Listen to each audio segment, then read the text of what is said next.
माला फेरत जग गया, गया न मन का माला फेरत जग गया, गया न मन का कर का मन का डार दे, कर का मन का डार दे, मन का पे कबीरा, मन का पे साईं इतना दीजिए जहाँ में कुटुंब समाए, साईं इतना दीजिए जहाँ में कुटुंब समाए। मैं भी भूखा ना रहूं, मैं भी भूखा ना रहूं, साधु न भूखा जाए कबीरा, साधु न भूखा जाए। भारत माता की बहुत बहुत शुक्रिया। थैंक यू सो मच भैया जी। कहीं में आपका एक बार फिर से स्वागत है। थोड़ा आज पीपल की छांव में आ गए तो शो जो था 10 कदम की दूरी पे हो रहा। हालांकि मैं अक्सर यहाँ कभी कभी जब स्थितियाँ परिस्थितियाँ विशेष हो तो थोड़ा शिफ्ट कर लेता हूँ, तो यकीनन मैं आज 10 कदम वहाँ से नहीं शो कर रहा हूँ जहाँ पे कभी कभी आता हूँ। यहाँ पे पीपल की छांव है। बहुत बहुत शुक्रिया, थैंक यू सो मच। बात दरअसल 48 साल पूर्व की है। बहुत सारे हम जैसे लोग करवट लेना ठीक से नहीं जानते थे कि कैसे करवट ली जाती है। 48 साल पहले की बात है और उस 48 साल पहले की बात की घटना का जिक्र आज है। इमरजेंसी की इंदिरा गांधी प्रधानमंत्री थी। इलाहाबाद हाई कोर्ट का एक फैसला आया। फैसले के बाद पूर्व प्रधानमंत्री स्वर्गीय इंदिरा गांधी ने रिकमेंड किया और उस समय फखरुद्दीन अली अहमद माननीय राष्ट्रपति थे और इस देश में इमरजेंसी लग गई। बहुत सारे लोग 48 साल पहले की बात का जिक्र कर रहा हूं। बहुत सारे लोग, मैंने कहा कि पैदा तो हो गए होंगे, हम जैसे लोग करवट लेना नहीं जानते थे, लेकिन बहुत सारे लोग तो पैदा भी नहीं हुए थे। 48 बरस पूर्व की बात है वो, उसका जिक्र है। आज के संदर्भ में क्यों है? क्योंकि प्रधानमंत्री ने आज इस बात का जिक्र किया, बहुत सारे लोगों ने जिक्र किया, लेकिन हाँ, कांग्रेस ने भी आज सदन में बात कही और सदन के बाहर भी बात कही और उन्होंने कहा कि वो 48 बरस पूर्व की कहानी घटना और इस समय की मौजूदा स्थितियां परिस्थितियों में उसकी तुलना की और उन्होंने कहा कि ये कारण है कि ये इमरजेंसी जैसी स्थितियां हैं। प्रधानमंत्री ने कहा कि जो लोकतंत्र की दुहाई देते हैं, जो संविधान की किताब लेते हैं, वो इनको, और जिन्होंने इमरजेंसी लगाई उनको कोई हक नहीं कि वो संविधान की प्रति लेके चले या उसको उसके प्रति प्रेम या आदर दिखा रहे हैं, क्योंकि जिन्होंने इमरजेंसी लगाई वो कैसे ये कर सकते हैं। बहरहाल 48 बरस पूर्व की घटना थी जिसका जिक्र किया और बातचीत का सिलसिला आज यहीं से जोड़ेंगे। आज थोड़ी जल्दी है, थोड़ी बातचीत का सिलसिला जल्दी जोड़ेंगे। जो लोग अपनी बात कहना चाहते हैं वो कहेंगे, जो इमरजेंसी के ताल्लुक से कहना चाहते हैं वो अपनी बात कहेंगे, जो संविधान के ताल्लुक से कहना चाहते हैं वो अपनी बात कहेंगे और जो दूर से आए हैं अपनी बात कहने के लिए वो अपनी बात कहेंगे। मेहमानों का तारुफ मैं जरूर करा देता हूं।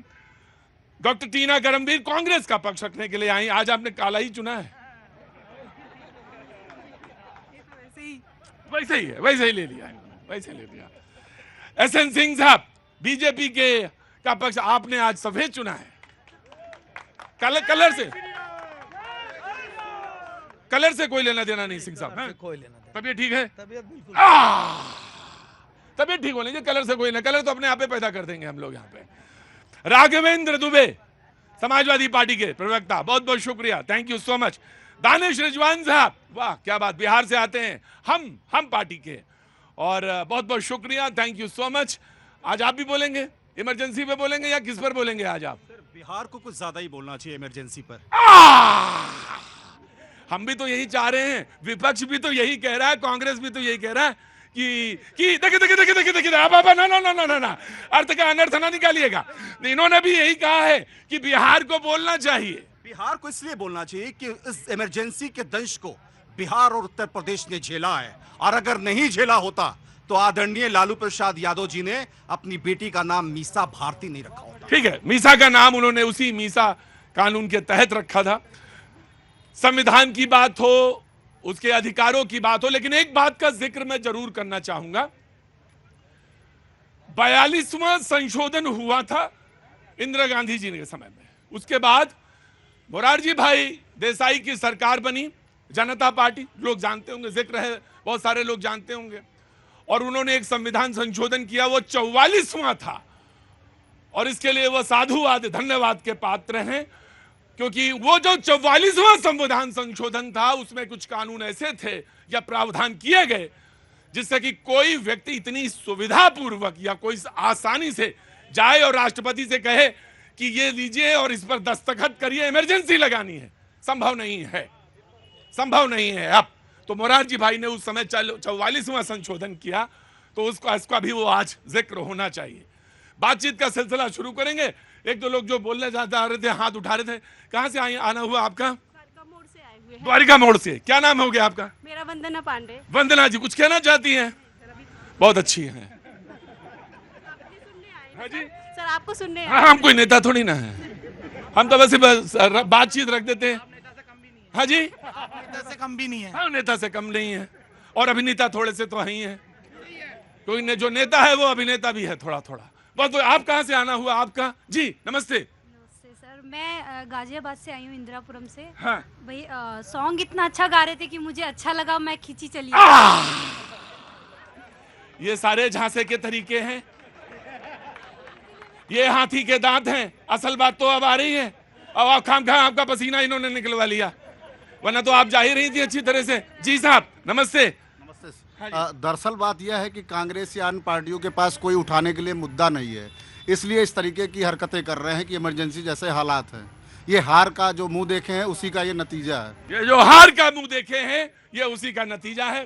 टीना करमवीर,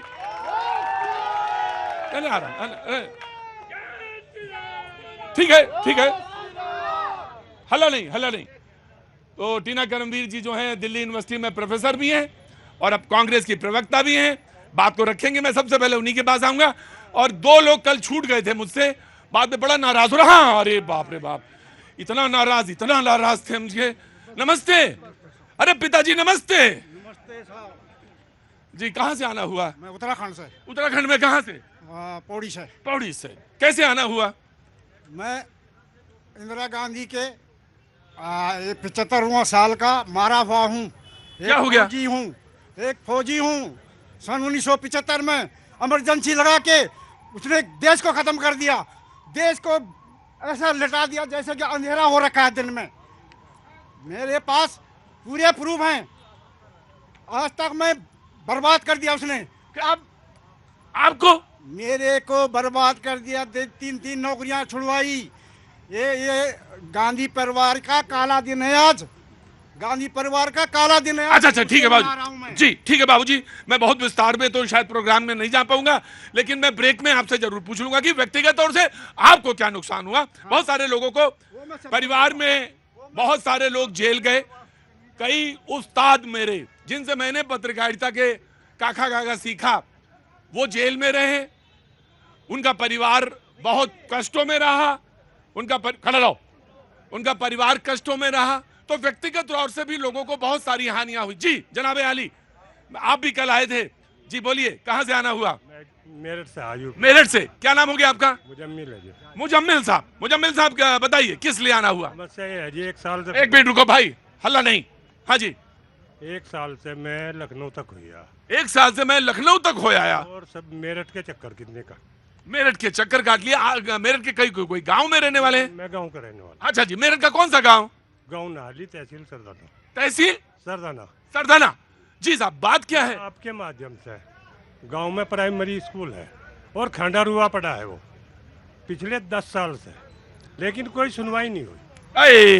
हाय, लखनऊ तक मैं इस बात को पहुंचाया। लखनऊ तक मैं अपनी बात पहुंचाया हूं। मुजम्मिल भाई रस्सी के, ये तो एकदम वैसे ही बात हो गई। इतनी अच्छी बात कहें और हम इमरजेंसी लगा दें, आपको रस्सी को उस तरफ बैठा दें। इधर आ जाइए, इधर आइए मुजम्मिल भाई। कोई बात नहीं है, सिर्फ एक बात है कि कई सालों से मैं भटक रहा हूं, रुको, कई सालों से मैं भटक रहा हूं और एक स्कूल की दरियाफ्त है। मेरे स्कूल की बिल्डिंग खंडहर हो गई, तो वो स्कूल ठीक होना है। कौन सा गांव है? गौनाहली। हाँ? गौनाहली। गौनाहली। गौनाहली। जी जी। गौनाहली तहसील सरदाना। तहसील सरदाना, जिला मेरठ। मेरठ। एक बार गांव का नाम फिर से। नाहली। नाहली। जी। और तहसील सरदाना। सरदाना और जिला मेरठ। मेरठ। ये अपने गांव के स्कूल की बात उठाने आए हैं और आज से अच्छा कोई बात दिन हो नहीं सकता। कोई अगर कहे कि मुझे ये दिक्कत है, ये दिक्कत है, और कोई कहे कि मेरे गांव का स्कूल बनवा, चुपचाप खड़े रहना, मैं भगा दूंगा तुमको। मेरे गांव का स्कूल ठीक हो जाए, इससे बड़ी बात कोई नहीं मांग सकता। गरीब के बच्चे पढ़ते हैं उस सरकारी स्कूल में। बहुत बहुत मैं आपका अभिनंदन करता हूं और आपको बहुत बहुत शुक्रिया। आप ऐसे जैसे लोग हैं। हाँ जी, लिख के भी लाया हूं। अच्छा, लिख के लाए हैं, बैठिए मैं ले लूंगा आपकी, लेकिन आपकी बात पहुंचाई जानी चाहिए। और आप जैसे लोग जब हैं अगर जिंदा, और आप जैसे लोग अगर हैं, तो लोकतंत्र जो है सशक्त है, मजबूत है और जिंदा है। जी, कांग्रेस विल रिस्पॉन्ड नाउ। देखिए प्रतीक जी, देश जो है वो भविष्य की ओर देख रहा है। हाँ। लेकिन हाँ। सत्ता पक्ष क्या कर रहा है? सत्ता पक्ष जो है जो जख्म है उनको बार बार कुरेदने की कोशिश कर रहा है। साहब, इन्होंने 10 साल तक इस देश को अनडिक्लेयर इमरजेंसी लागू कर दी थी। किस तरीके से लोकतंत्र खतरे में था, किस तरीके से आपने देखा कि ईडी सीबीआई का दुरुपयोग करके 95% जो है लगातार विपक्ष के मतलब अब आप कह रही हैं कि ये 10 साल के बाद अब इमरजेंसी नहीं रहेगी क्योंकि इनको 272 नहीं मिले, यही कहना चाह रही ना आप? क्योंकि अब तो हम विपक्ष मजबूत है ना। हाँ। अब तो माइक थोड़ी बंद करने देंगे। आज आपने देखा नहीं, हाँ। संविधान हाथ में लेके शपथ ली हमारे नेताओं ने। हाँ। और अब मोदी जी बिल्कुल देखिए बेरुखी से एकदम मायूस जैसे दिख रहे थे शपथ लेते हुए। हमारे नेता के चेहरे पर स्माइल, मेरे नेता के चेहरे पे, यानी राहुल गांधी के चेहरे पे स्माइल थी और प्रधानमंत्री मायूस दिख रहे थे। यह कांग्रेस के प्रवक्ता का बयान है, ओपनिंग रिमार्क है। मैं एक नौजवान बार बार हाथ उठाता, मैं पूछ लेता हूँ। जी बोलो, क्या नाम है? भैया जी, मेरा नाम नंदन झा है। हाँ? नंदन झा। नंदन झा, कहाँ के रहने वाले हो? मैं बिहार का। बिहार का, तो मैं समझ गया मधुबनी। हाँ हाँ जी, बोलो। आपको पता है जो आपको क्यों पसंद कर रहा है लोग? नहीं भैया, हमें नहीं पता है। आपको इसके लिए पसंद कर रहा है क्योंकि आपने निष्पक्षता से पूर्वक रिपोर्टिंग करते हैं और पब्लिक के बीच में करते हैं। मैं आपको बताता हूं, जो राजीव गांधी भी जी ने कहा था, जो अगर संविधान में संशोधन करने का जरूरत पड़ेगा तो मैं संशोधन करूंगा।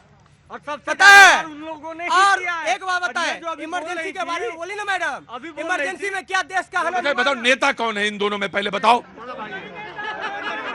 कान खींच के उधर दोनों एक तरफ लगा दूंगा, तो फिर ये क्यों बीच में बोलता है?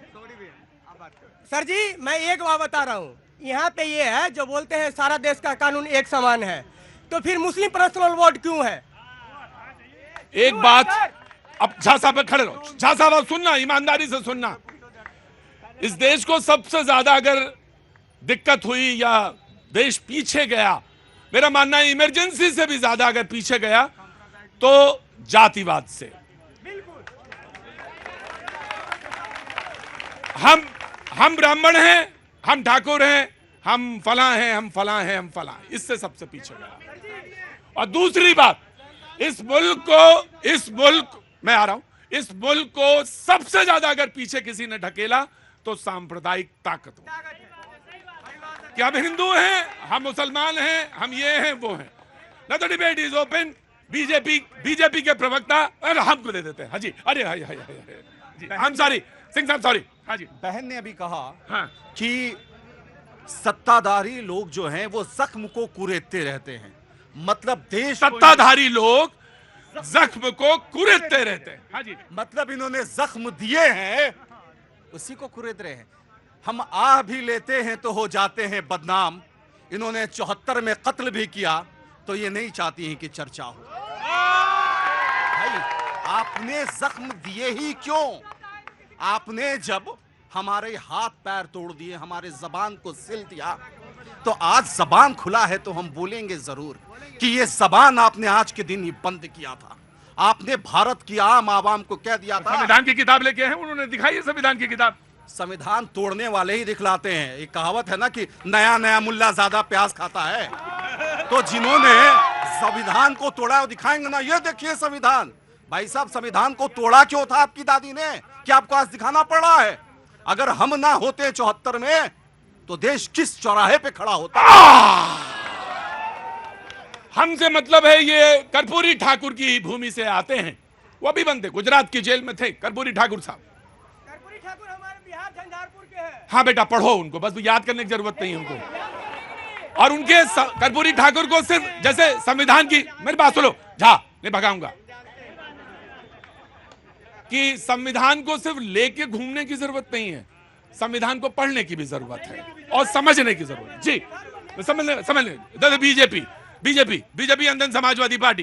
प्रतीक जी, मैं तो कहूंगा कि चलने के लिए पैर ही काफी नहीं हुजूर, चलने के लिए पैर ही काफी नहीं हुजूर, छालों से मोहब्बत हो ऐसा हुनर भी सीखिए। आए। अरे बड़े लंबे समय तक सरकार और सत्ता में रहे, 10 साल सरकार और सत्ता से बाहर क्या हो गए? आपको विपक्ष की भूमिका ही निभाना भूल गए। अगर देश के प्रधानमंत्री सबके सम्मान में ऐसे प्रणाम करते हैं, आप उसको भी अभिमान से जोड़ लेते हैं।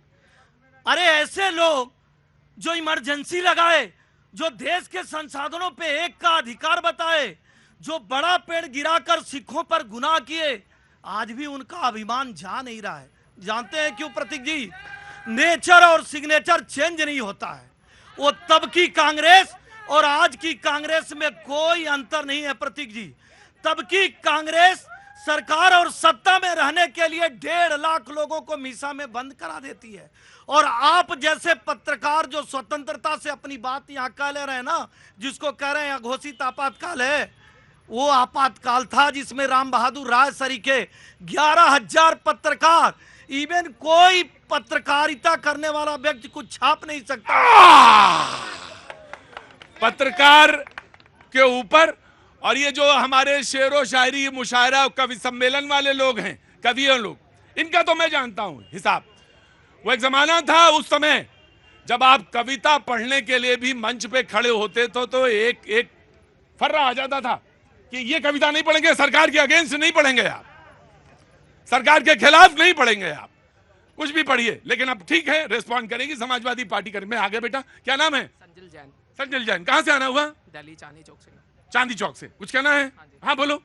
बेसिकली क्या है ना कि जितनी भी डॉक्यूमेंटेशंस होती हैं इंजीनियरिंग वगैरह की या डिग्री की, अगर आपको यूएई जाना हो या कहीं भी जाना हो, I am a follower of BJP, मैंने उसी को वोट दिया है। जरूरी नहीं तुम्हें यहाँ बताने की जरूरत। हाँ तो अपना मुद्दा बताओ। उसमें क्या है ना कि बेसिकली आपने एक ऐसा प्रोसेस बना रखा है कि आपको डिग्री को अटेस्ट करवाना है, ठीक है। अटेस्ट करने की आपने मिनिस्ट्री ऑफ एक्सटर्नल अफेयर्स पे रेट लगा रखा है, 50 रुपये पर डॉक्यूमेंट लगेगा, और आपने सब्सक्राइब कर रखे हैं कि 5 या 10 हमारे वेंडर इन्हीं के थ्रू होगा, और उसको आप 84 रुपीज़ देंगे। लेकिन आपको पता है एक्चुअल में उसकी कॉस्ट कितनी लगती है? 6500 रुपीज़। तो मतलब कहाँ ब्यूरोक्रेसी है, कैसे काम कर रहे हैं? मतलब 6500 लगते हैं, और चार्ज कितना किया जाता है? 84 रुपये। 84 rupees is the charge documented at the ministry of. 84 रुपए चार्ज करने चाहिए। चार्ज कितना करा जा रहा है? 6500 रुपए। 6500 रुपए चार्ज किया जा रहा है, जबकि काम है वो 84 रुपए का। ठीक है जैन साहब जी, समाजवादी पार्टी। देखिए, इमरजेंसी की बात हुई, सबसे ज्यादा इमरजेंसी के खिलाफ अगर किसी ने आवाज उठाई, आंदोलन करने का काम किया, वो समाजवादियों ने किया था। क्योंकि अगर संविधान के खिलाफ कहीं भी कोई बात हो रही है, संविधान के खिलाफ कोई चीज जा रही है, वो कोई भी बना रहे और कितना भी बड़ा बना रहे, उसके खिलाफ हम आवाज बुलंद करने का काम करेंगे। जा भगा दूंगा 100%। जा चुपचाप खड़े रहो। एक बात पूछ लेता हूं, उसके बाद दोबारा नहीं पूछता। सवाल यह है कि समाजवादी में सवाल रखता हूं मैं आपके सामने, और वो नारा दिया गया कि कांग्रेस मुक्त भारत, और यह 60 का दशक है कि देश में कांग्रेस से मुक्ति होना। मैं आगे बिल्कुल आऊंगा, उन्हीं का चांस है, मैं आता हूं बीजेपी के पास। लगा कांग्रेस से मुक्ति होगा और उसके खिलाफ। लेकिन आपसे सवाल पूछा जा सकता है आज कि फिर आज आप कांग्रेस के साथ क्यों हैं? INDIA का हिस्सा क्यों है? देखिए सुनिए, इन्होंने उसके लिए माफी मांग ली, अब इनसे पूछना चाहते हैं। 3.5 3 साल महबूबा मुफ्ती के साथ जिन्होंने सरकार चलाई, जिनको कह रहे थे ये आतंकीवादी हैं, आतंकियों की समर्थन करने वाले, 3.5 साल उनके साथ सरकार चली। ओम प्रकाश राजभर, जो हम नाम नहीं लेना चाहते, कहते हैं झूठा नंबर 1 और झूठा नंबर 2। किसको कहा था? और ये भी कहा था कि ओबीसी जो भी बीजेपी में होता है वो मोदी जी का, योगी जी का जूता उठाने का काम करता है, क्या उनको लेने का काम नहीं किया? हम पार्टी ये एक चीज मैं बताऊं आपसे, अगर मैं हिंदू मुसलमान की बात का विरोध करता हूं तो मैं इस बात का भी विरोध करता हूं कि कोई भी बात अनर्गल अगर रखी जाएगी तो वो गलत होगी, वो गलत ना। अभी 5 सेकंड नहीं दूंगा, मैं 5 सेकंड नहीं दूंगा अभी जी। प्रतीक जी 10 सेकंड में जवाब देता हूं। गलती इनकी नहीं है। पूरी देश में कांग्रेस के विरोध में सभी पार्टियों ने एक जनता पार्टी बनाई थी, लेकिन जब परिवार प्रथम की भावना मन में आ गई ना, राष्ट्र प्रथम पीछे रह गया, तो मुलायम सिंह जी एक नई पार्टी बना ली है जिसके प्रवक्ता हो गए। निश्चित तौर पे आप सुन लीजिए, आपके बीच में कल्याण सिंह, राजवीर सिंह उनके बेटे, संदीप सिंह, ये क्या नहीं है, राजनाथ सिंह उनके बेटे, पंकज सिंह। दर्द बढ़ गया, दर्द बढ़ गया। तो जब परिवार प्रथम वाली पार्टियां आ गई ना, देखिए मैं तो कह रहा हूं, हम कहेंगे तो दर्द बढ़ जाएगा। राष्ट्र प्रथम की बात छोड़कर परिवार प्रथम की बात जब करने लगे लोग, तो निश्चित तौर पे राष्ट्र को छोड़कर और ऐसे ऐसे पार्टियों से हाथ मिला लिया जिसको के विरोध में राष्ट्रीय जनता दल बना था। और मैं आया झा साहब एक बार नहीं, अगले 10 साल में नंबर आएगा तुम्हारा। मैं गांव से आता हूँ। नमस्ते साहब, क्या नाम है? मनीराम शर्मा। मनीराम शर्मा, राजस्थान से। कौन से गांव से आए हैं? मैं झांसल गांव में, बादरा तहसील है, हनुमानगढ़ जिला है। हनुमानगढ़ जिला, बहुत वाह, क्या बात है। यहाँ आना कैसे हुआ? या बस आपका शो देख। नहीं, हनुमानगढ़ का आदमी झूठ नहीं बोलता है। बहुत दिन से इच्छा थी। बहुत दिन। अच्छा चलिए, साहब बोलिए। मेरे चाचा ताऊ, मेरे परिवार के लोग जो बड़े हैं ना, उन्होंने इमरजेंसी के बारे में बताया है कि हम गांव में रहने वाले खेत से भाग जाते, साड़ी काट दे, चने काट दा, खेत में भाग जांदा और जीप दिखे कर दिनी जो थे कौन करे करदा, या क्यों भाग जाते थे भाई? अगर ऑपरेशन कर देगा कहीं। मैंने कहा था ये 48 बरस पूर्व की कहानी है। एक मिनट 48 साल पहले की कहानी है। उसमें हाँ, नसबंदी, ये वो बहुत सारे लोग हैं जो जानते हैं, बहुत सारे लोग अनभिज्ञ हैं।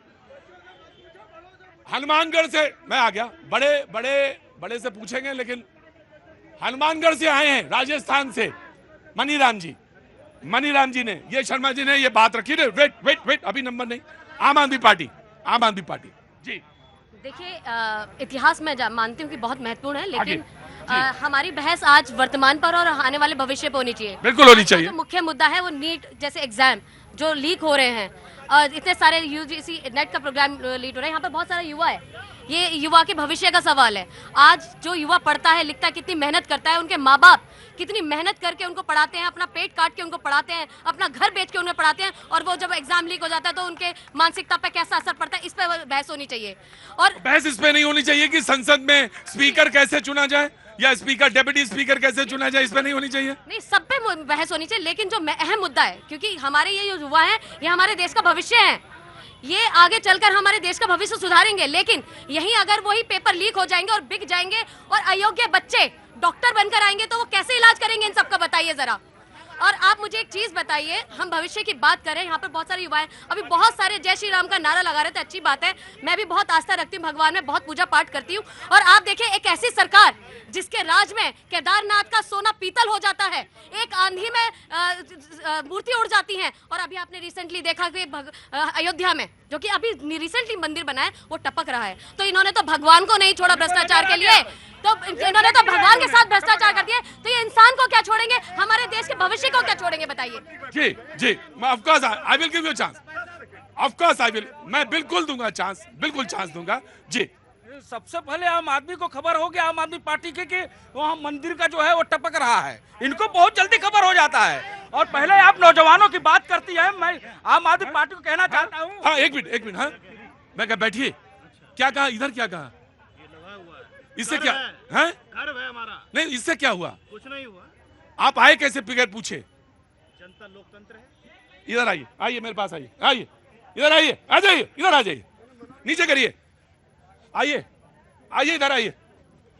नो ये मेरा उधर जाइए, पता नहीं पीपल के पेड़ पे कैसे चप्पल लेके चढ़ जाते हैं आप। इधर उधर जाइए, उधर जाइए, उधर जाइए, उस रस्सी के उस तरफ चलिएगा।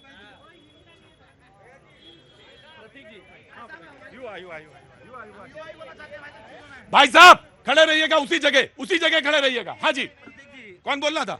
हाँ जी, ये नौजवानों की बात कर रही थी, जरा उन नौजवानों को जो है जो धरना दे करके बैठे हुए सिविल डिफेंस वाले, उनके ऊपर जरा ध्यान दे दीजिए तो आप बहुत बड़ी कृपा करोगे दिल्ली की जनता के ऊपर। और दूसरी बात मैं कहना चाहता हूं कांग्रेस पार्टी को, संविधान का लेकर के किताब दिखा रहे हैं संविधान को वहां पर। मैं आज कांग्रेस से पूछना चाहता हूं राहुल गांधी जी से, राहुल गांधी जी यही संविधान अगर आप अपने पिताजी को दिखाए होते तो इस देश की जनता को पता लगता कि हाँ ये संविधान के रक्षक है। मैं सोनिया जी से कहना चाहता हूं, सोनिया जी यही संविधान जो संसद में आप दिखा रही थी, यही संविधान अपने सासू मामा इंदिरा गांधी जी को दिखाती तो इस जनता को। अब सवाल आया जी, बिल्कुल नहीं बोलेंगे आप। कैसे हैं आप? कहां से आना हुआ? दिल्ली से। जी क्या नाम हो गया? सुशील कुमार। सुशील कुमार जी, जी मैं आ रहा हूं बेटा। सुशील कुमार, अभी ये कहते हैं संविधान खतरे में है। संविधान खतरे में कहते हैं, ये कहते हैं। हाँ ठीक है जी, संविधान कैसे खतरे में है? इमरजेंसी इन्होंने लगाई, नसबंदी इन्होंने की, नसबंदी इन्होंने की, इमरजेंसी इन्होंने लगाई, हाँ। तो संविधान उस समय खतरे में था या आज खतरे में है? नहीं, ये कहते हैं कि कई बातें इन्होंने गिनाई, जैसे मणिपुर का ये बात जिक्र करते हैं, ये कहते हैं कि संविधान खतरे में है, उससे कानून खतरे में है। कुछ खतरे में नहीं है, ये सब कहने की बातें जी, कहने का Congress will get a chance. No, you will get reaction नहीं। मैं ये कहता हूँ बहस में सबसे अच्छी बहस वो जिसमें रिएक्शन ना हो, पर मैं दे दूंगा इसके बाद। दिनकर की कुछ पंक्तियां हैं। अच्छा दिनकर, आज दिनकर जी। दो न्याय अगर तो आधा दो, पर इसमें भी यदि बाधा हो तो दे दो केवल 5 ग्राम। रखो अपनी धरती तमाम, हम वही खुशी से खाएंगे, परिजन पर असी नहीं उठाएंगे। दुर्योधन ये भी दे न सका, आशीष समाज की ले न सका, उल्टे हरि को बांधने चला। और जो था असाध्य साधने चला, जब नाश मनुज पर छाता है पहले विवेक मर जाता है। ये पंक्तियां आज इसलिए सटीक बैठती है कि जब स्पीकर का चुनाव होने जा रहा है, आप बताइए ये किस दलित विरोधी है? सुरेश जी के वो सबसे सीनियर नेता, लेकिन उनको नहीं चुना गया। वहीं पर हमारे देश के प्रधानमंत्री जो बहुत समन्वय की बात करते हैं, कोऑपरेशन की बात करते हैं, विपक्ष से उम्मीद करते हैं कि हम उनकी सर्वसम्मति से उनका समर्थन करें। अरे हम तो कर रहे हैं, लेकिन डिप्टी स्पीकर विपक्ष को मिलना चाहिए या नहीं मिलना चाहिए, ये सवाल हम पूछेंगे लगातार। इसीलिए आज देखिए यही संविधान की ताकत है कि आज हम जब सदन में गए हैं तो संविधान की कॉपी साथ लेकर गए हैं। डेप्यूटी स्पीकर मिलना चाहिए कि नहीं मिलना चाहिए? जी देखिए प्रतीक जी, अयोग्य व्यक्ति को कुछ भी नहीं मिलना चाहिए।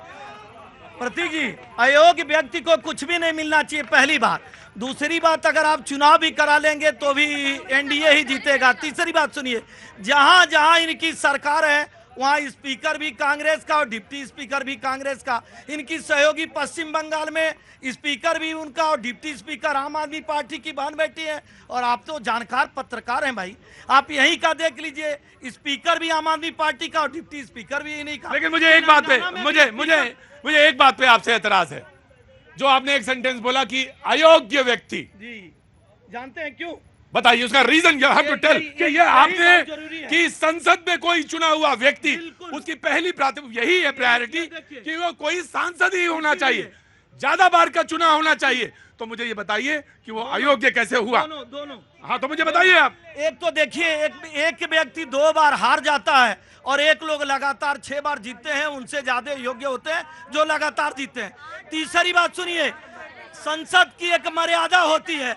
जो आदमी संसद में आंख मारे, जो संसद भवन में मजाक करे, जो संसद भवन के मर्यादा का अनुपालन न करे, जो प्रधानमंत्री के मर्यादा का अनुपालन न करे, निश्चित तौर पे ऐसे अयोग्य व्यक्ति, ऐसे अयोग्य पार्टी के हाथ में डिप्टी स्पीकर नहीं जाना। जी 8 बार सांसद चुने गए उनके, आप ये क्या बोल रहे हैं? देखिए इनको कुछ भी नहीं पता, ये अहंकार है, इसीलिए जनता ने इनका अहंकार खत्म कर दिया। इनको बहुत अहंकार था कि हम तो 400 पार चले जाएंगे लेकिन और संविधान बदल देंगे, नहीं कर पाए ये, क्योंकि इनका अहंकार है। आप देखिए कि राहुल गांधी जी लगातार मणिपुर का मुद्दा उठाया, नोटबंदी का मुद्दा उठाया, अडानी का मुद्दा उठाया, इसीलिए इन्होंने राहुल गांधी को सस्पेंड क्यों किया? क्योंकि इनको डर है, और इनको डर अभी भी सता रहा है। इनको रातों को नींद नहीं आ रही है, क्योंकि इनको पता है कि राहुल गांधी, अखिलेश सब मजबूती के साथ राहुल गांधी, अखिलेश यादव बड़ी मजबूती के साथ। मैं आ रहा हूं बेटा, आ रहा हूं। कहां से आना हुआ? दिल्ली से। मैं आता हूं जी। हाँ जी, शो। मैडम सिर्फ राहुल चालीसा पढ़ रही हैं। मैडम ऐसा है, मैडम सुन लीजिए, ऐसा है, स्पीकर का चुनाव राहुल गांधी नहीं लड़ रहे हैं, स्पीकर का चुनाव सुरेश जी लड़ रहे हैं, लेकिन इनको दलितों से नफरत है। ये एक दलित नेता का गुणगान नहीं करेंगे, चूंकि जो चुनाव लड़ रहा है चर्चा तो उस पर होनी चाहिए कि वो योग्य है कि नहीं है। लेकिन राहुल गांधी इतनी बार जीते हैं, राहुल गांधी योग्य, अरे बात स्पीकर की हो रही है, तो जो कैंडिडेट है उनका तो परिचय दीजिए, इनको तो पता ही नहीं होगा। उन्होंने दिया तो सुरेश जी नाम किसने लिया? आपका दिमाग ठीक तो है, या फिर ध्यान से अपने कान चेक करवाइए, डॉक्टर के पास जाइए, और क्योंकि डॉक्टर की जरूरत इनको है। राइट, मैंने माइक दिया आपको, माइक दिया मैंने। देखिए डॉक्टर किस, मैंने क्या कहा, इन्होंने राहुल चालीसा ही पढ़ना शुरू किया। देखिए महत्वपूर्ण बात यह है कि इन्होंने बार बार कहा युवाओं की चिंता नहीं है, युवाओं की चिंता नहीं है। इनको सिर्फ और सिर्फ देश में एक ही युवा दिखाई देता है, 50 साल का युवा, और उसकी चिंता है इनको। अरे देश की अगर युवाओं की चिंता नहीं होती तो हम हर तरफ डेवलपमेंट का काम नहीं करते, और इस सरकार को देश के युवाओं ने चुना है। राइट, मैं आया। हाँ जी, नमस्ते। कहां से आना हुआ? नजफगढ़ से। क्या नाम है आपका? भव्या जी, बताइए भव्या। देखो वैसे तो सब मुझसे बड़े हैं यहाँ पे तो... नहीं, कुछ लोग छोटे भी हैं आपसे, सारे लोग बड़े हैं, ठीक है जी। मैं बस ये कहना चाहती हूँ, जिन भी पॉलिटिकल पार्टीज ने कहा है कि ये क्या काम करती, पहले ये बताइए मुझे। अभी तो मैं 18 साल की हूँ। बहुत शुभकामनाएं आपको, बहुत उन्नति करें, बहुत अच्छा काम करें जी। अब बोलिए आप। जिन भी पॉलिटिकल पार्टीज ने कहा है कि अघोषित इमरजेंसी है पिछले 10 साल से, उनमें बहुत से ऐसे राजनेता हैं जो बड़े भी हैं और उन्होंने वो इमरजेंसी सही भी है, उसके बाद भी अगर ये कहते हैं कि उन्होंने सारी वो इमरजेंसी सही है जो 75 वाली, हाँ जो हुआ है उस वक्त सहने के बाद भी ये फिर से कह रहे हैं कि अघोषित इमरजेंसी और फिर से सरकार चुनी गई है। ये क्या बात, फिर तो ये जनता पे शक कर रहे हैं कि जनता बिल्कुल पागल है कि उन्होंने फिर से चुनी है ये सरकार। दोबारा नहीं, तिबारा। तो ये सवाल ये है कि आप जनता के निर्णय पे कैसे सवाल उठा सकते हैं? आगे कहां से आना हुआ? बिहार से आना हुआ मेरा। हाँ? बिहार से। खड़े रहो, ऐसा बिल्कुल एकदम ऐसा तो आप में बिहार से है, इसीलिए मैं उन्हीं हाँ? दानिश रिजवान साहब भी बिहार से हैं, मैं उन्हीं से सवाल करूंगा। क्या नाम हो गया आपका? अफरोज मासूम नाम है मेरा। अफरोज मासूम साहब, 5 मिनट 5.5 मिनट ऐसे ही सावधान की मुद्रा में खड़े रहो, जब सवाल पहुंचने का तुम्हें तमीज आ जाएगी तब आऊंगा। हाँ आप बोलो तुम। जी सर। हाँ अब क्या बात है, क्या नाम है तुम्हारा? रोहित महलवाल। रोहित महलवाल, ये दिल्ली के रहने वाले हो? जी, दक्षिणी दिल्ली से। दक्षिणी, साउथ दिल्ली के? हाँ वो मुझे लग गया था कि साउथ दिल्ली का ही कोई टेम्परामेंट है ये। देखो एक बात समझ लो बेटा, विनम्रता सबसे बड़ी चीज है, और पॉलिटिक्स में अगर आना है तो विनम्रता जरूर रखना पड़ेगा। कोई हाँ झुक के तो दुनिया ने, इस देश में जो फकीर है वही मुल्क में सबसे ऊपर होता है। राजा यहाँ पे कभी कोई रघुआ नहीं बन पाएगा, फकीर हो तो ऊपर पहुंच जाओगे। बोलो। काल तंत्र के लिए ही बांधा है। आप जो बोलो। तो मैडम जी राहुल चालीसा गा रही थी, हाँ। इनसे जरा पूछें, उनकी दादी जो इंदिरा जी हैं उनके लिए लगा रखा है यहाँ पर स्टेज। ये जो लोकतंत्र छीन लिया था इसलिए ये टीका लगाया है, ये तुम्हारी काली नजर के लिए है। दूसरी बात, अब आगे ऐसा ना हो इसका भी तुम्हें इंतजाम करना पड़ेगा। आप बोलो अफरोज भाई। जी भाई साहब। हाँ। अभी भाई साहब जो है सबको बोल रहे थे चिल्ला चिल्ला के कि हमारा वहाँ प्रोग्राम चल रहा है, वहाँ चलो। कौन बोल रहा था? वो भाई साहब अभी बोल रहे थे। कौन बोले? जो काला पट्टी लगाए हुए हैं। हाँ। अभी वो बोल रहे थे। हाँ, क्या बोल रहे थे? जब आप उनको निकाले प्रोग्राम से तो वो बोल रहे थे कि क्या? मेरा प्रोग्राम वहाँ चल रहा है, आपातकालीन के बारे में वहाँ चर्चा हो रहा है, यहाँ क्या सुन रहे हो? लेकिन मुझे एक बात बहुत अच्छी लगी, तुमने बोला था बहुत अच्छा किया, लेकिन बाबू जहां पे बढ़िया पंचायत और निष्पक्ष पंचायत चलेगी और ईमानदारी से काम चलेगा, वहीं पे मक्खियां बन आएंगी। ऑल द बेस्ट, ये मैं ऑल द बेस्ट। अब तुम भड़काते हो यार, सवाल पूछो। 48 साल पहले नसबंदी हुई, इमरजेंसी लगा, लेकिन आज से 21 दिन पहले 4 जून को जो आपातकाल आया, कहाँ? इंडिया में कैसे जो नीट पेपर लीक का रिजल्ट आया, वही बच्चे जब डॉक्टर बनेंगे, ऑपरेशन करने जाएंगे, वो नसबंदी करेंगे, वो जो है स्टोन नहीं निकालेंगे, बल्कि वही डॉक्टर बनकर बिहार में कहां से करेंगे? मैं बिहार में अररिया से हूँ। अररिया, खगड़िया, पूर्णिया, खड़े होइए आप। नहीं नहीं नहीं नहीं उनको दिल पे मत लेना रिजवान दिल पे मत लेना। देखो मक्खियां वहीं आती हैं जहां पे जलेबी मीठी होती है। जी अब बोलो। उन्होंने अफरोज भाई ने बहुत अच्छा सवाल उठाया। अफरोज ने सवाल अच्छा पूछा है, बढ़िया सवाल उठाया। अररिया के रहने वाले वही मैं कह रहा हूं, और हमारी बिहार में सरकार है और सरकार ने जांच कर भी लिया। सवाल तुमने भी बहुत अच्छा पूछा, बहुत बढ़िया सवाल उठाया। नीट का जो मामला है, हमने इन्वेस्टिगेशन करी, यही प्रोग्राम हुआ था, आपने आश्वासन दिया था छात्रों को, हम लोगों ने बातचीत करी, माननीय मुख्यमंत्री बिहार से भी बातचीत हुई, लोगों की गिरफ्तारियां हुई। और एक चीज अफरोज भाई बता दे रहा हूं, ये ना समाजवादियों की सरकार है और ना ही राष्ट्रीय जनता दल की सरकार है, ये एनडीए की सरकार है। घोटालेबाज होंगे, बख्शे नहीं जाएंगे, चाहे कोई हो। मैं तो इसके बाद दे देता हूँ। प्रतीक जी देखिए, इतना नाराज हो रहे हैं लोग, पब्लिक यहाँ सुनने आई, भाई अपनी अपनी बात करिए। तुलसीदास जी ने लिखा है कि कर्म, तुलसीदास जी ने लिखा है, सुन लीजिए, तुलसीदास जी ने लिखा है कि कर्म प्रधान विश्व करी राखा, और जो जस करई सो तत्पल चाखा। प्रतीक जी जो जैसा कर्म किया, अगर ये विपक्ष लायक कर्म किए हैं तो विपक्ष में बैठे हैं, और हमने अच्छा कर्म किया तो तीसरी सरकार ने मौका, जनता ने आपको मौका दिया है, आपको सुनाते कर जनता ने मौका दिया बस। जी काहे नाराज हो इतना, क्या नाम है? अनिरुद्ध इतना नाराज नहीं होते, कृष्ण के क्या वंशज जो इतना नाराज होते, ऐसा नाराज नहीं होता। जी बाबूजी नमस्ते, क्या उम्र हो गई? एक सवाल है, उम्र क्या हो गई? मेरी 69। 69, हाँ तो ये 48 साल पहले की कहानी चल रही है, मैं आया तुम्हारी। अब बोलिए। एक सवाल है आम आदमी पार्टी से। अरे ना आम आदमी पार्टी से? और एक है कांग्रेस से। अच्छा बीजेपी से नहीं है? नहीं सुनो, ये कहते हैं बेरोजगारी और महंगाई, उस पर कंट्रोल होना चाहिए, हमारे युवा बर्बाद हो रहे हैं। तो दिल्ली में आम आदमी पार्टी की सरकार है, पंजाब में है, वहाँ कंट्रोल करके दिखाओ। फिर कांग्रेस की सरकार कर्नाटक और हिमाचल और तेलंगाना में है, वहाँ कंट्रोल करके दिखाओ, तब मानेंगे कि भाई ये उदाहरण है, हमने वहाँ ये किया, तब मानेंगे। हाँ अब मोदी जी आप भी कुछ करो। पेट्रोल और डीजल को जो है जीएसटी में लाओ। हाँ जी भैया, मैं ये कहना चाहता हूँ, कांग्रेस की मैडम प्रवक्ता ने कहा कि आज हमारे लिए बहुत गर्व की बात है कि हमारे नेता सदन में संविधान की कॉपी लेकर के शपथ लेने गए, लेकिन वो एक चीज बताना भूल गई, जो मैं आज सबको बताना चाहता हूँ कि उस एक हाथ में संविधान की कॉपी थी और दूसरे हाथ में चाकू था जो नहीं दिखता, और वो समय समय पर आपातकाल जैसी लगा करके देश को संविधान की हत्या कर देते हैं। और इन्होंने एक बार नहीं, इस देश में कई बार संविधान की हत्या करी, चाहे आपातकाल हो। और सबसे बड़ी अगर संविधान की हत्या हुई थी तो लाखों कश्मीरी पंडितों को कश्मीर से निकाल करके संविधान की हत्या हुई थी। इस पे जवाब दे। ठीक देखिए, हम यार कोई आज आदमी कोई बोला ही नहीं स्पीकर और डिप्टी स्पीकर पे, ये आलम है। बोलिए, हमें क्या मुद्दा आपका है, आप बोलिए। इसीलिए क्या क्या, क्योंकि आपातकाल पे बात करी, अघोषित आपातकाल क्यों है? अघोषित आपातकाल क्यों है कि जो हमारे स्पीकर रहे हैं ओम बिरला, एक दिन में 69 सांसदों को उन्होंने निलंबित कर दिया।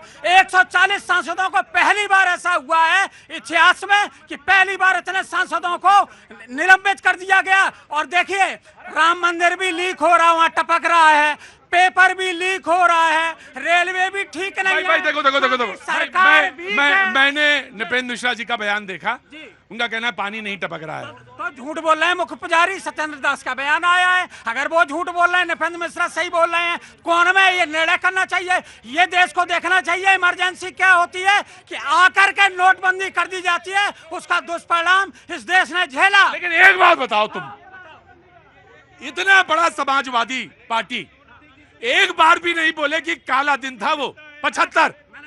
क्या कहा? क्या कहा?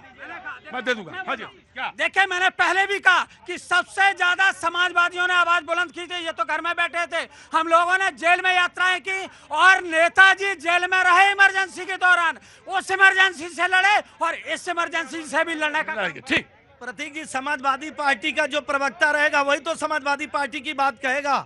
मुझे नहीं लगता कि समाजवादी पार्टी के प्रवक्ता है प्रवक्ता की तरह बात कर रहे हैं। अब मैं एक चीज कहना चाहूंगा कैसे कैसे लोकतंत्र की बात, और कौन कौन करना चाहता है। कोयल भी कौवा बनना चाहेगी तो बन जाएगी क्या? आप देखिए बहन मायावती जी के आप साथ, पता नहीं कौन कौन से उदाहरण ढूंढ के ला रहे हैं आज। आप देखिए ना बहन मायावती जी के साथ कौन सा लोकतंत्र की है। 700 दंगे उत्तर प्रदेश में कराते थे, कौन सा लोकतंत्र था? आप बताइए, सिमी का समर्थन करते थे, ये कौन सा था? मथुरा का राम वृक्ष यादव कांड में पूरी सरकार शिद्दत से एक लोगों के साथ खड़ी हो जाती है, ये कौन सा लोकतंत्र है? और लड़के जो है गलती कर देते हैं, लड़कों से गलती हो जाती है, कौन सा लोकतंत्र? अभी बात जनता की चली थी तो जनता बहुत समझदार है और जनता ने बीजेपी का घमंड तोड़ दिया। आज उनको 2 बैसाखियों पे खड़ा कर दिया, न जाने कब गिर जाए वो। आज उन्होंने ये घमंड ही तोड़ा है उनका। 7 की 7 सीट बीजेपी को दिल्ली में मिली है, घमंड किसका टूटा है? तो जनता ये नीतीश जी के भरोसे हैं जो कभी भी पलट जाते हैं, और कोई भरोसा नहीं वो कब पलट जाएंगे और कब ये सरकार ओंधे मुंह गिर जाएगी। और आप देखिए, संभले रहिएगा। हाँ जी, 7 की 7 सीट तो भारतीय जनता पार्टी को दिल्ली की मिली है, और ये कह रहे हैं कि बीजेपी का घमंड टूट गया। 3 सीट खुद लेकर के आए हैं और बीजेपी का घमंड तोड़ रहे हैं। रहाई भूई चाटाई बादल, रहे भूई मतलब ये जमीन और बादल की उत्कंठा। मैं ब्रेक ले लूं? हाँ जी। कहाँ से आना हुआ? मैं अभी तो खान मार्केट से आ रहा हूँ। खान मार्केट से आ रहे हो? कहाँ काम करते हैं? काम अभी लाजपत नगर, पहले यहीं करता था सीपी में। आप सीपी में, आप लाजपत नगर में काम करते हैं? हाँ जी, बोलो। भैया जी मैं ये कहना, क्या उम्र है? उम्र है 18 साल। 18 साल है? अच्छा, क्या काम करते हो? मैं अभी पढ़ाई कर रहा हूँ, 12वीं क्लास में हूँ। 12वीं क्लास में? कौन से विषय हैं तुम्हारे? मेरे साइंस विषय है। कौन कौन से? मैथ्स। कौन कौन से? Physics, chemistry, maths, Hindi, English. और physics, chemistry, maths, Hindi, English. हाँ। मैं ये कहना चाहता हूँ कि हम बाकी सब चीजों पे तो बात कर रहे हैं, हम इतिहास को देख रहे हैं कि पीछे कैसा था, लेकिन हम ये नहीं देख रहे कि प्रेजेंट टाइम में क्या समस्या है। नीट स्कैम इतना बड़ा हुआ, बच्चे पढ़ाई कर करके परेशान हैं, और जब एग्जाम वाला दिन आता है पेपर लीक हो जाता है, और उसके बाद वो ये सोचते हैं कि अब हम करें क्या? बच्चे क्या खुदकुशी करें? मरे बच्चे। और सरकार आज उस मुद्दे पे बात नहीं कर रही। धर्मेंद्र प्रधान, मैं एक बात कह रहा हूँ, ये जो 18 साल के नवयुवक ने जो ये सवाल पूछा है, बेहद ईमानदारी से, बेहद निष्पक्ष चुनाव। और मैं चाहूंगा कि संसद में जब सत्र शुरू हो तो सत्ता पक्ष भी, विपक्ष भी और सारी पार्टियां इसमें सम्मिलित स्वर सबका सुनाई पड़े। जी, और तुम एक काम करो, क्या नाम है तुम्हारा? सवाल उठा देना। कौन बोलेगा? उसके लिए बुला रहे भैया का इस जन्म में तो नंबर ना आने वाला। इस चर्चा होनी चाहिए नीट पर चर्चा होनी चाहिए कि नीट पर होने चाहिए, और संसद के अंदर भी और संसद के बाहर भी। तुम तो मसाला छोड़ के आओ पहले, मुंह पे निकाल के आओ। क्या नाम है बेटा? मेरा रोशन कुमार नाम है। रोशन कुमार। हाँ जी, बोलिए। मैं बिहार से समस्तीपुर जिला से हूँ।